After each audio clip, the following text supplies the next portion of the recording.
ចខ្ញុំអង្គុយនៅក្នុងបារដៃកាន់កាយស្រាមនុស្សជុំវិញសើចសប្បាយតែខ្ញុំឯកាព្រោះគ្រប់ដងហើមចេញចូលអូននឹកជីវ៉ា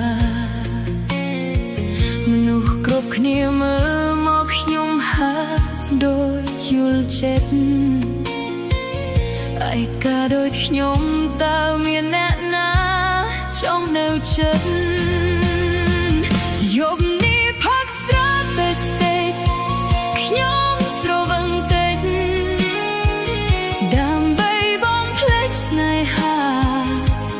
មិនយល់ចិត្តតែទោះបីខ្ញុំផឹកស្រាតិចយ៉ាងណាវានៅតែធ្វើឲ្យខ្ញុំនឹកបងកាន់តែខ្លាំងយប់នេះផឹកស្រាតិចលាជាមួយទឹកភ្នែកយប់នេះអូនលិនចង់ស្រវឹងដោយសារថ្លៃចម្រៀងនៅក្នុងបារ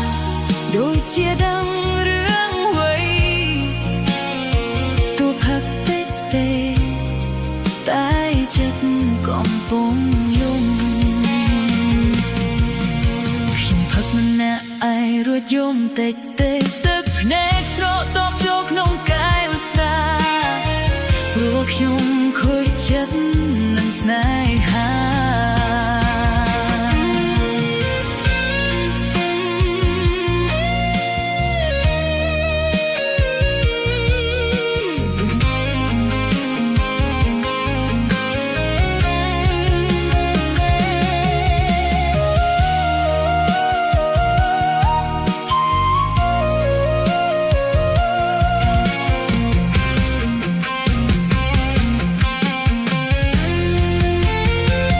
យប់នេះផឹកស្រាតិច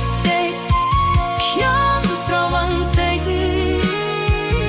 ដើម្បីបំភ្លេចស្នេហាមិនយល់ចិត្តតែទោះបីខ្ញុំផឹកស្រាតិចយ៉ាងណាវានៅតែធ្វើឲ្យខ្ញុំនឹកបងកាន់តែខ្លាំងយប់នេះផឹកស្រាតិចលាជាមួយទឹកភ្នែកយប់នេះអូនមិនចង់ស្រវឹងដោយសារថ្លៃចម្រៀងនៅក្នុងបារដូចជាដឹងរឿងអ្វីទោះផឹកតិចតែចិត្តកំពុងយំបើបងដឹងអូនកំពុងផឹកស្រាតើបងអាចធ្វើត្រឡប់វិញទេព្រោះនេះជាវិធីតែមួយដើម្បីកាត់បន្ថយការឈឺចាប់ផឹកស្រាបងនឹកបងកាន់តែខ្លាំងយប់នេះផឹកស្រាតិចស្រវឹងតិចតែឈឺចាប់ខ្លាំង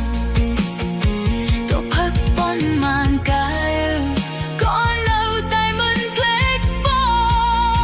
ងយប់នេះខ្ញុំសូមផឹកតិចនៅក្នុងបាររហូត